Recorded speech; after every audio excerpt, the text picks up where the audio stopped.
오늘은 잠시 제가 로마서 강해를 멈추고 성탄절이니까 성탄으로 유명한 본문을 살펴볼 텐데요. 마태복음 2장 1절부터 12절까지고 우리가 흔히 아는 동방박사의 이야기가 써 있는 구절입니다. 제목은 같은 현상 다른 반응. 그래서 우리가 동상이몽이라고 하잖아요. 이것도 형상상자를 써서 동상이행, 같은 현상인데 다르게 행동한다는 제목으로 제가 한번 말씀을 나눠보도록 하겠습니다. 본문을 우리가 한 절씩 한번 읽어볼까요? 제가 먼저 읽겠습니다. 1절.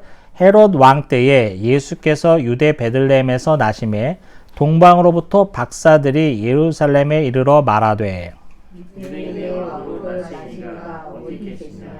우리가 동방에서 그의 별을 보고 그에게 경배하러 왔노라 하니. 헤롯 왕과 온 예루살렘이 듣고 소동한지라. 왕이 모든 그의 제사장과 백성의 서기관들과 그리스도가 어디서 나겠느냐 물으니 이르되 유대 베들레헴이오니 이는 선지자로 이렇게 기록된 바 또 유대 땅 베들레헴아 너는 유대 고을 중에서 가장 작지 아니하도다. 내게서 한 다스리는 자가 나와서 내 백성 이스라엘의 목자가 되리라 하였음이니라. 이에 헤롯이 가만히 박사들을 불러 별이 나타난 때를 자세히 묻고 베들레헴으로 보내며 이르되 가서 아기에 대하여 자세히 알아보고 찾거든 내게 구하여 나도 가서 그에게 경배하게 하라. 박사들이 왕의 말을 듣고 갈새 동방에서 보던 그 별이 문득 앞서 인도하여 가다가 아기 있는 곳 위에 머물러 서 있는지라. 그들이 별을 보고 매우 크게 기뻐하고 기뻐하더라. 집에 들어가 아기와 그의 어머니 마리아가 함께 있는 것을 보고 엎드려 아기께 경배하고 보배합을 열어 황금과 유향과 모략을 예물로 드리니라. 그들은 꿈에 헤롯에게로 돌아가지 말라 지시하심을 받다가 다른 길로 돌아가니라. 아멘. 네, 오늘 본문은 동방박사의 이야기가 나오는 아주 흔히 알고 있는 본문입니다. 지금도 주일학교가 있는 교회는 아마 연극도 하고 그런 게 있을지 모르겠는데요. 저도 어렸을 때 동방박사 3명이 등장하는 예수 탄생을 다루는 그 성극을 준비했던 기억이 나요. 여러분들도 어렸을 때 한 번쯤은 그렇게 연극 연습한다고 교회에 가서 연습하고 그랬던 기억이 있을 겁니다. 아주 유명하고 아주 익히 알고 있는 이 말씀인데 우리가 한번 한 절씩 살펴보겠습니다. 1절을 보니 헤롯 왕 때에 예수께서 유대 땅 베들레헴에서 나셨다는 것을 우리가 알 수 있어요. 예수님은 베들레헴에서 나셨습니다. 왜냐하면 그토록 구약에 언급되어 있죠. 메시아는 베들레헴, 유대 지파 베들레헴에서 날 거라는 언급되어 있어요. 그 약속을 이루시기 위해서 원래는 예수님이 나사렛 동네에 살고 있었잖아요. 엄마 아빠가 나사렛 사람이니까. 그럼 거기서 나야 되는데 왜 예수님이 멀쩡하게 나사렛에서 살고 있다가 베들레헴에 이주하게 오게 됐죠? 바로 호적을 등록하라는 왕의 명령이 있어서 그걸로 하는 고향에 가서 호적하라고 그랬기 때문에 호적을 등록하기 위해서 움직인 거예요. 부부가 요셉과 마리아가. 그리고 정말 하나님의 구약의 그 예언대로 베들레헴 땅에서 예수님이 나셨어요. 하나님의 일은 이렇게 치밀하게 이루어집니다. 왜 갑자기 호적을 하라고 그랬을까? 안 그랬으면 이 부부가 베들레헴에 올 리가 없어요.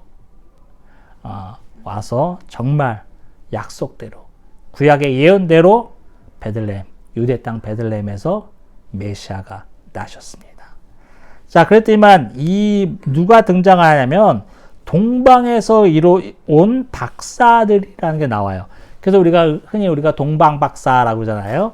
동방이라는 것은 무슨 말입니까? 동쪽이라는 말인데 예루살렘 기준 동쪽이에요.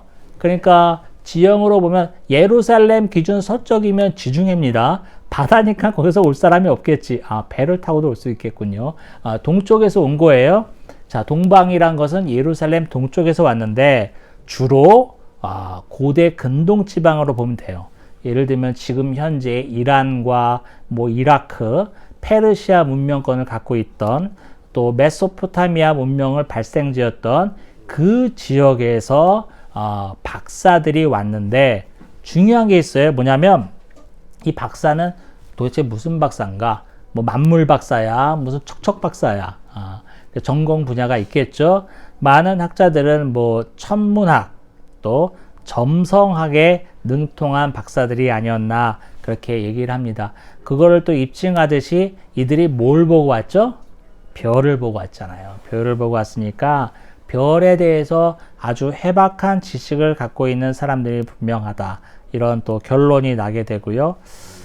재미있는 것은 동방 박사가 우리 몇 명으로 알고 있어요? 동방 박사 몇 명이에요? 세 사람으로 알고 있는데 안타깝게도 성경에는 동방 박사의 인원수에 대해서는 언급되지 않습니다. 그런데 왜 우리가 세 사람을 기억하고 있을까? 그래서 그런가 봐요. 그럴 수도 있고 또 한국 사람들 모든 사람들이 3을 좋아해. 하나, 둘, 셋. 그리고 또 왠지 3이면 트라이앵글 해가지고 또 안정감도 있고 또 더 나가서는 이렇게 망령되게 읽으면 안 되는데 뭐 성부, 성자, 성령도 그렇지 않냐 이렇게 하는 사람도 있고요. 아무튼 이게 세 사람이 왔다라고 우리가 많이 알고 있는데 사실은 성경에는 명수는 언급된 적이 없다. 똑같은 내용을 다루고 있는 누가복음 2장에서는 동방 박사가 아예 없어지고 예수를 찾아온 이들이 누구죠? 아까 찬양에 나왔듯이 양을 치던 목자들이 또 예수님을 찾아오죠. 똑같은 본문인데 거기서는 동방 박사가 나타나지 않습니다. 아무튼 이들이 예수께 찾아와요.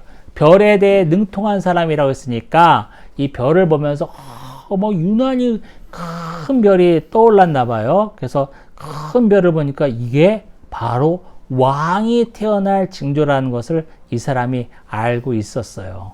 왜냐하면 별에 대한 전문가니까. 그리고 이들이 특별히 유대의 왕이 나심을 알았다는 것을 우리가 명확하게 인지해야 됩니다. 예루살렘으로부터 멀리 떨어져 있는 지역에 살고 있는 동방 박사들은 당연히 유대인이 아니었겠죠. 그런데 이들이 왜 유대의 왕이 났다는 것을 알 수 있었을까? 이거를 입증하는 것은 바로 민수기 24장 17절에 보면 이런 구절이 있어요.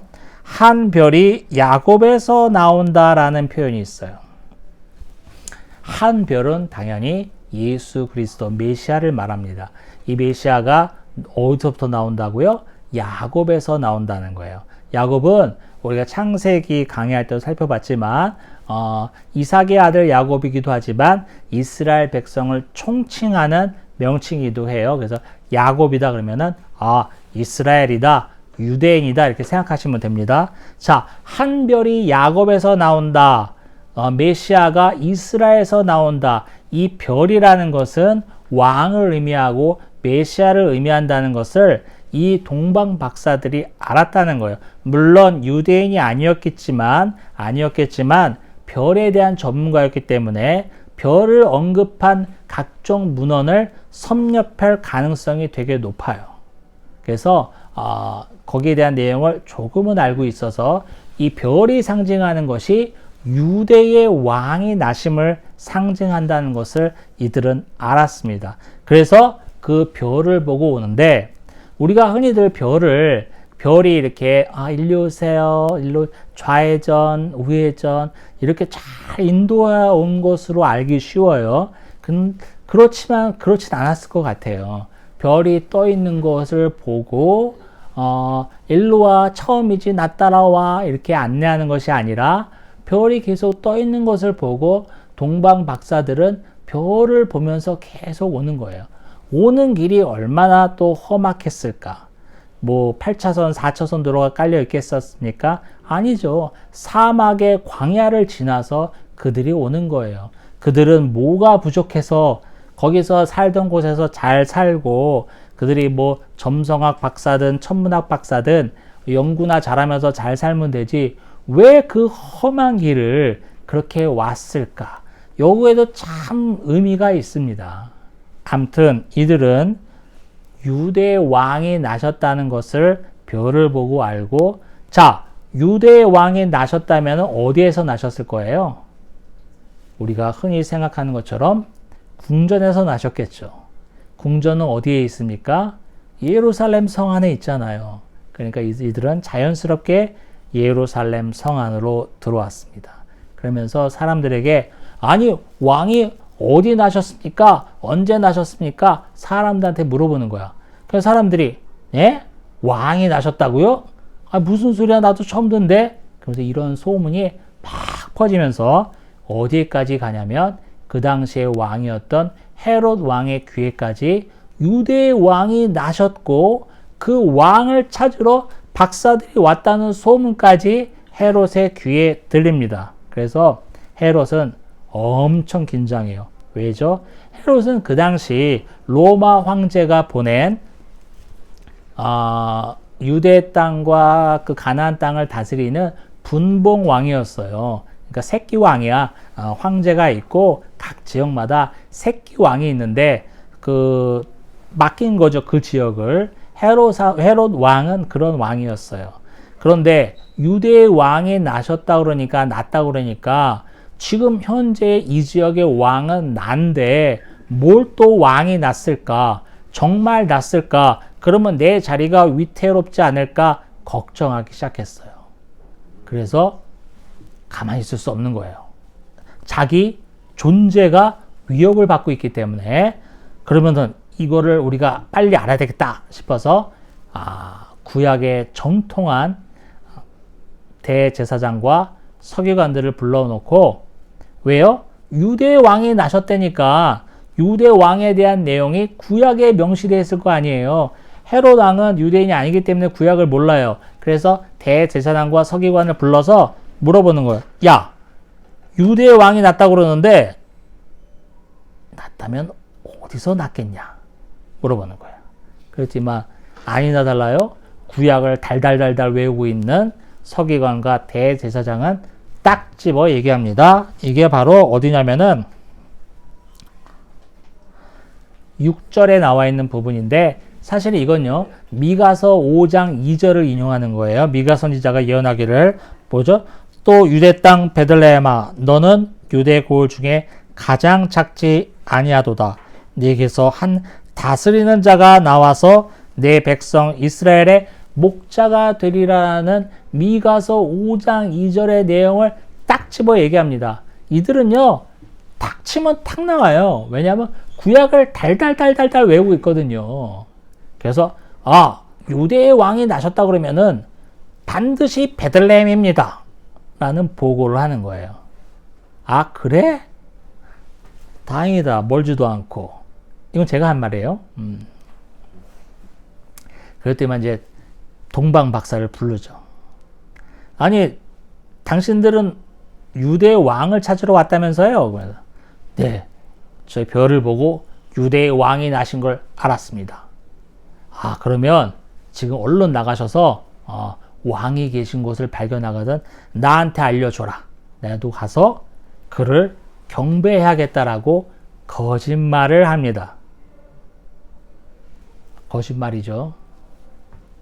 경배는커녕 왕이 났다라는 소식에 벌벌벌 떨고 경계심을 늦추지 않던 헤롯 왕은 우리가 아는 것처럼 나중에 어떤 일을 벌이죠?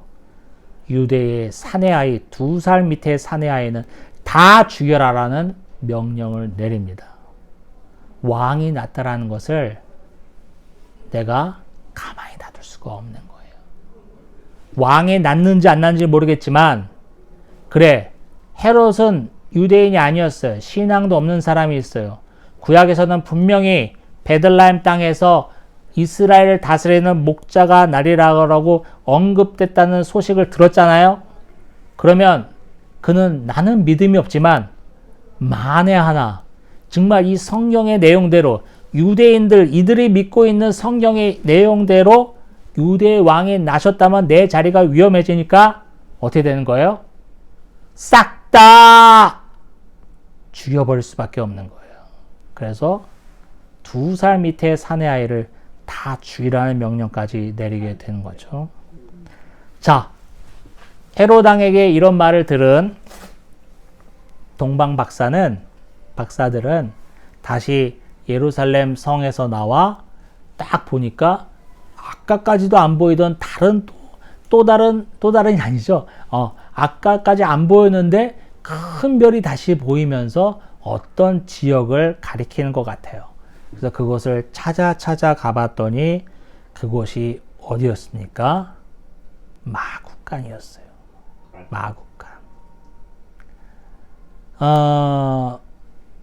호적 등록으로 온 사람들이 너무 많아서 여관을 구하지 못한 요셉과 마리아 부부는 어렵게 마구간을 구해서 거기서 몸을 풀게 되죠.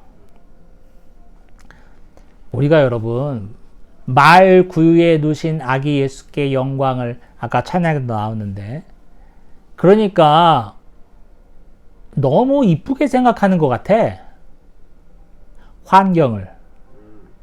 뭐 카드 엽서도 이쁘게 만들었잖아요. 지푸라기에 아주 폰이 안겨있는 아기 예수. 여러분 우리 장은임 집사님 뭐 잘 아시겠지만 저도 시골에 우리 큰집 갈 때마다 봤습니다. 마구간이 뭐 하는 곳이에요?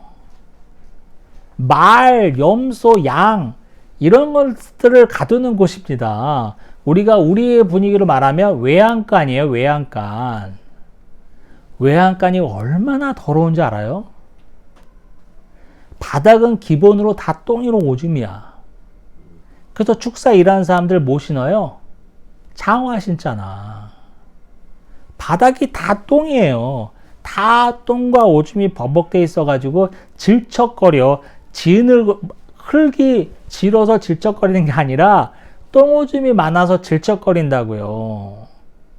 그러니 그 안에 냄새가 얼마나 어마어마하지. 파리와 모기는 어떻고요?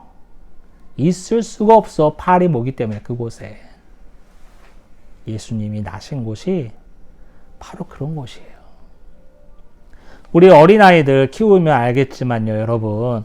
짐승들 좋아하자, 동물들 좋아하잖아. 양 이런 거 좋아하고, 뭐 토끼 좋아하고 그렇잖아요. 우리 목사님도 경험하셨을 거예요. 그래 애들이 양 좋아한다고, 양 이쁘니까. 그 양 목장 데리고 가세요. 그 주평아 이거 먹이 들고 한번 먹이 줘봐. 그러면 애들이 가까이 갈까? 선뜻 못 갑니다. 왜 그러죠? 무섭기도 하지만 일단 냄새가 똥 냄새가 확 나는 거야. 내가 생각했던 양은 이런 게 아닌데 이렇게 선뜻 다가갈 수도 없어요. 여러분 우리가 외양간에 한번 들어와 보세요. 그러면 여기서 선뜻 들어갈 수 있을 사람 아무도 없을걸?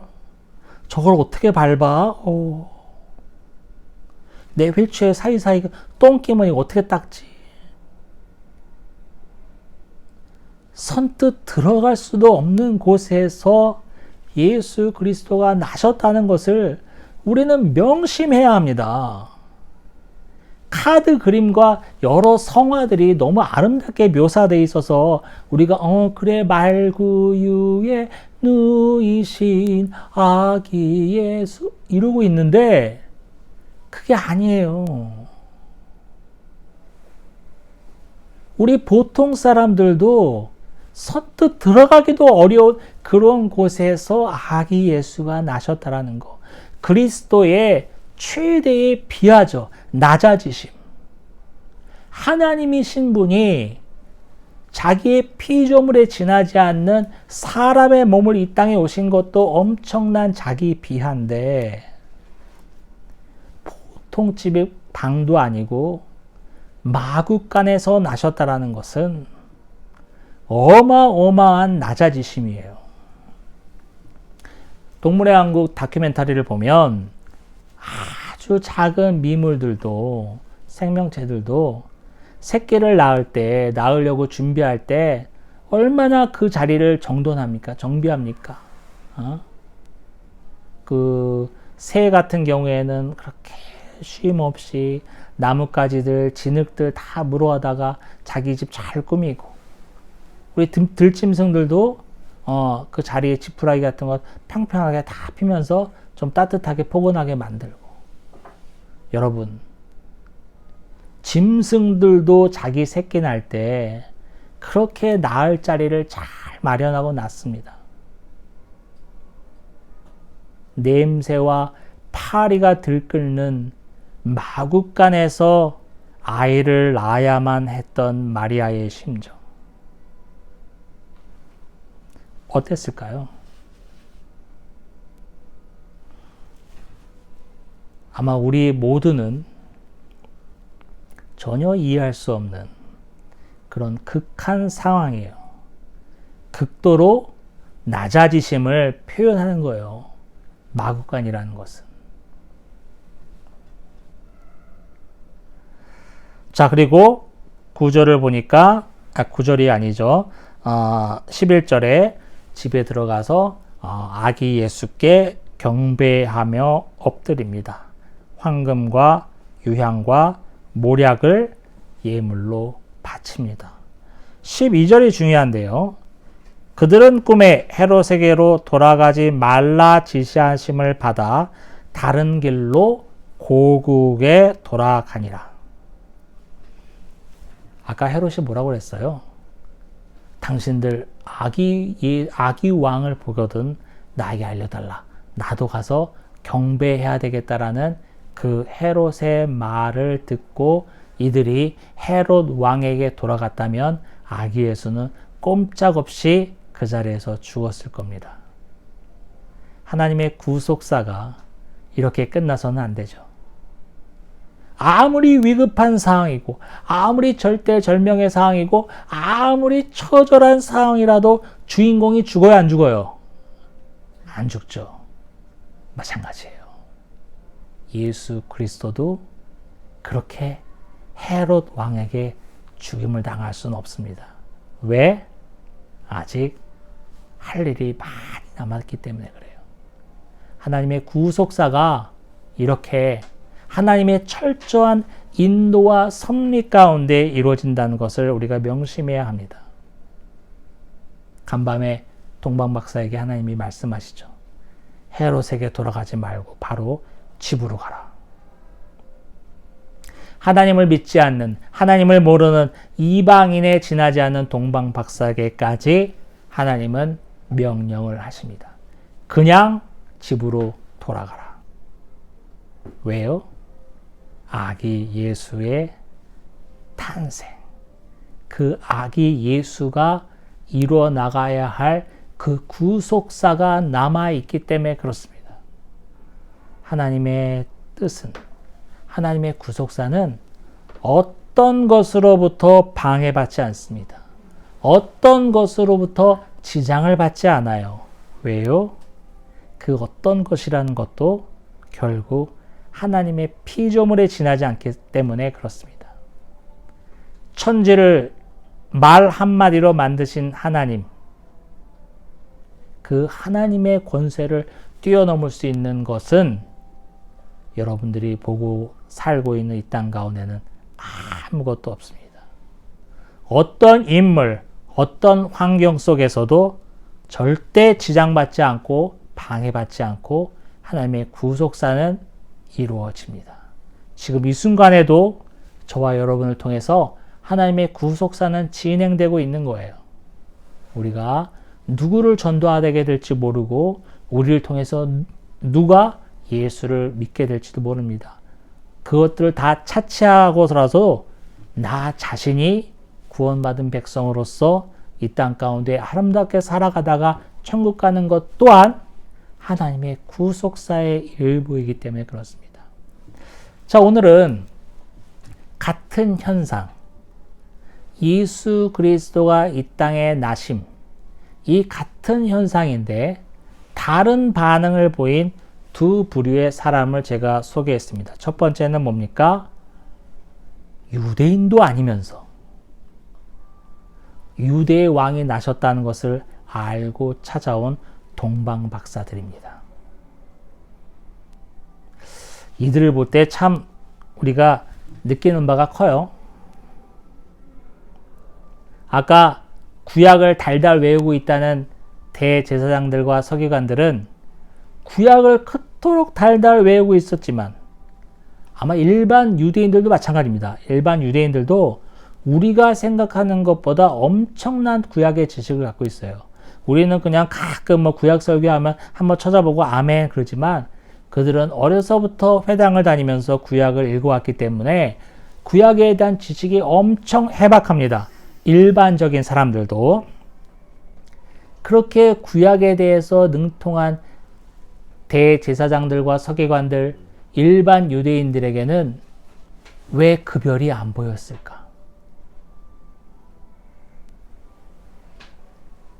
똑같은 별이 떠 있었는데 왜 그들에게는 안 보이고 유대인도 아닌 저 멀리 지역에 살고 있는 동방 박사들의 눈에만 별이 보였냔 말이에요. 우리에게 시사하는 바가 큽니다. 자, 이렇게 별을 찾아와 아기 예수께 경배한 한쪽 부류의 사람이 있다면 다른 부류의 사람은 누굽니까? 헤롯 왕이에요. 유대의 왕이 나셨다는 것을 얘기를 듣고 나서 그가 보인 반응은 저걸 어떻게 없애야지 였습니다. 동방박사는 왕이 나셨다라는 그 별을 보고 험한 길을 찾아왔는데 헤롯 왕은 저 별이 유대의 왕이 나심을 상징하는 것이고 분명히 왕이 나셨다라면 베들레헴 땅에서 나셨을 겁니다라는 대제사장과 서기관들의 보고를 받고도 그럼 나도 가서 아기 왕께 경배해야겠다라는 거짓말을 할 뿐이고 오히려 그를 없애기를 마음을 먹었어요. 똑같은 현상인데 이렇게 상반된 반응을 보입니다. 저와 여러분은 어느 쪽입니까? 예수 그리스도가 이 땅에 오심을 얼마나 기다리고 있습니까? 얼마나 기대하고 있습니까? 혹시 주님, 지금은 안 돼요. 나중에 왔어요. 라는 마음이 있지 않습니까? 내가 지금 안 한 것도 못한 것도 많은데 이룰 것도 많은데 할 것도 많은데 주님 지고 오시면 안 돼요. 라는 마음이 있지 않습니까? 아니면 주님이 다시 오시든 말든 전혀 관심이 없이 지내십니까? 현대 교인들은 예수 그리스도가 다시 오심에 대해서 전혀 기대가 없다는 것이 문제입니다. 이런 설교를 하고 있는 제 자신도 마찬가지입니다. 모든 설교는 저한테 하는 얘기입니다. 제가 설교를 제일 먼저 듣지 않습니까? 저와 여러분도 마찬가지예요. 그렇다면 예수 그리스도가 다시 오심을 기다리지 않는다면 오시든 말든 상관없이 살아나간다면 내 왕위를 빼앗길까봐 내가 그동안 누리고 있는 것을 빼앗길까봐 또 다른 왕이 나면 안 된다라고 경계했던 헤롯과 다른 게 무엇이 있습니까? 저와 여러분은 동방박사 쪽입니까? 헤롯 왕 쪽입니까? 기도하겠습니다.